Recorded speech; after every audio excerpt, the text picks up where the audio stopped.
আমি মনে করি প্রত্যেকটি কন্টেন্ট ক্রিয়েটরই একজন বড় উদ্যোক্তা কিংবা ব্যবসায়ীর চেয়ে কম নয়।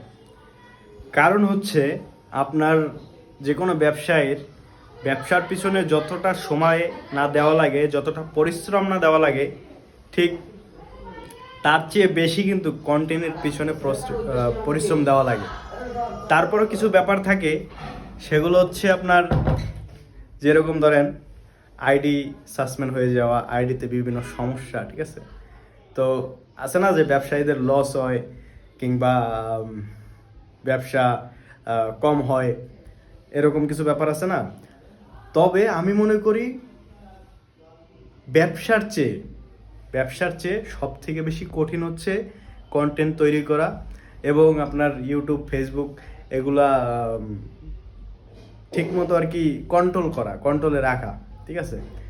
তো যারা কন্টেন্টের পিছনে ছুটতেছেন ব্যবসা না গোয়া, তারা চিন্তা করতেছেন যে আমি কন্টেন্টের পিছনে ছুটতেছি, কিছু হইতেছে না, কোনো লাভ হইতেছে না, আসলে এখন আমি কি করব? আপনি খুব ভালো একজন ব্যবসায়ী, আপনি ব্যবসা করতে পারেন, কারণ আপনার ভিতরে এতটা ধৈর্য আছে। আপনি কন্টেন্ট তৈরি করতেছেন, আপনার আইডিতে সমস্যা হইতেছে, আবার সমস্যাগুলো ঠিক করতেছেন। হ্যাঁ, তো সেই হিসাবে আমি মনে করি যে আপনি ভালো একজন ব্যবসায়ী হতে পারেন।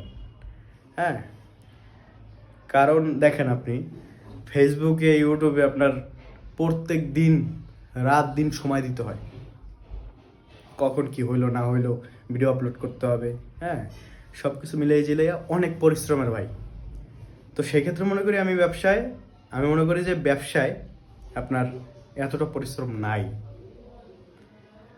আমরা যারা কন্টেন্ট তৈরি করি, আমি বিশ্বাস করি তারা যদি ব্যবসা করি, একজন সফল ব্যবসায়ী হতে পারবো।